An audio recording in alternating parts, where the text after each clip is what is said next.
एक घने जंगल में टोनी चिड़िया अपनी बेटी टुनटुनी के साथ रहती थी। टोनी का पति बंटी कबूतर रेलवे स्टेशन पे चाय बेचा करता था।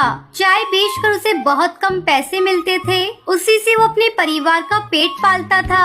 एक दिन वो चाय बेच रहा था, तभी पास वाले दुकानदार से किसी बात पर उसकी लड़ाई हो जाती है।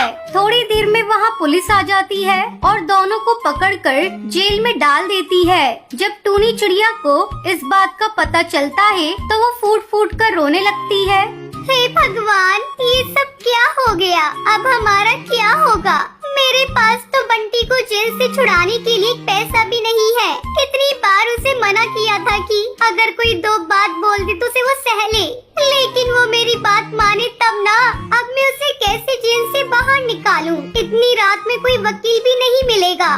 टोनी चिड़िया के जोर जोर से रोने के कारण उसकी पड़ोसन चमेली कौवी उसके घर आती है। क्या हुआ टोनी बहन, क्यों इस तरह रो रही हो? क्या हुआ, जरा हमें भी बताओ, कुछ मदद कर पाऊँ तुम्हारी। तो रोने की तो बात है चमेली बहन, बंटी कबूतर को पुलिस पकड़ कर ले गई और मेरे पास एक ढेला भी नहीं है उसे बाहर निकालने के लिए। क्या किया था उसने जो पुलिस पकड़ कर ले गई? वो तो भला कबूतर है, ये बात सभी पक्षी जानते हैं। सुना है पास वाले दुकानदार से उसकी लड़ाई हो गई थी। रो मत बहन, सब ठीक हो जाएगा।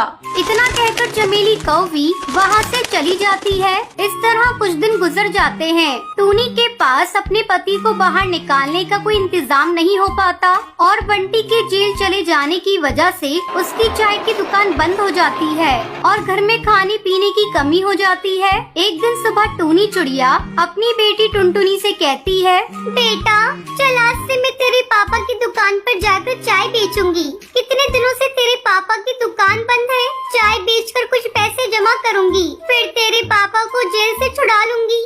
हाँ माँ, पापा के बिना ये घर बहुत सूना सूना लगता है। मुझे उनके बिना कुछ भी अच्छा नहीं लगता। मैं भी तुम्हारे साथ चाय बेचूंगी। दोनों माँ बेटी रेलवे स्टेशन पर चाय बेचने के लिए जाती है। चाय ले लो, चाय, गर्मा गर्म चाय। टोनी चाय बनाती और टुनटुनी चिड़िया उसे ग्राहकों को देती। मैम साहब, आपको भी चाय दूं? गर्मा गर्म इलायची वाली चाय है। चल भाग यहाँ से, मैं इस तरह स्टेशन पर चाय नहीं पीती। मैं तो 5 स्टार होटल की चाय पीती हूँ। साहब आप ले लो ना, मेरी माँ बहुत ही लाजवाब चाय बनाती है। लाओ मुझे एक कप चाय दो, इतना कह रही हो तो पी कर देखता हूँ।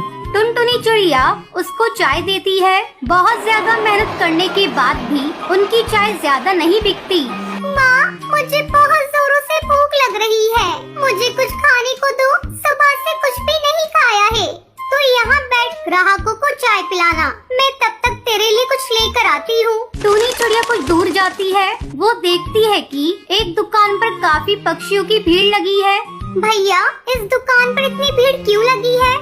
आपको नहीं पता, यहाँ कुल्हड़ पिज्जा बिकते हैं। पूरे स्टेशन पर बस यही एक कुल्हड़ पिज्जा की दुकान है, इसलिए यहाँ पक्षियों की भीड़ लगी रहती है। हे भगवान, आलू पकोड़ा, प्याज पकोड़ा के बारे में तो सुना था, ये कुल्हड़ पिज्जा कैसा होता है? पकोड़े वाले भैया, अरे पकोड़े वाले भैया, मुझे कुल्हड़ पिज्जा देना। टोनी कुल्हड़ पिज्जा लेकर टुनटुनी के पास आती है। ये ले टुनटुनी, कुल्हड़ पिज्जा खा। टुनटुनी कुल्हड़ पिज्जा खाने लगती है। माँ, ये कुल्हड़ पिज्जा तो बहुत ही स्वादिष्ट है, लो तुम भी खाओ।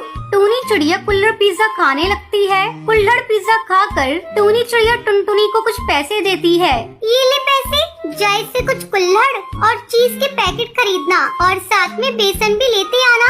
अगले दिन से टोनी चिड़िया कुल्हड़ पिज्जा बनाकर बेचने लगती है। अब उसकी दुकान पर चाय के साथ साथ कुल्हड़ पिज्जा खाने वालों की भीड़ लगने लगती है। बहन जी, एक कुल्हड़ पिज्जा मुझे भी खिलाना। बहन जी लाइन में लग जाओ, सबको गर्मा गर्म कुल्हड़ पिज्जा मिलेगा।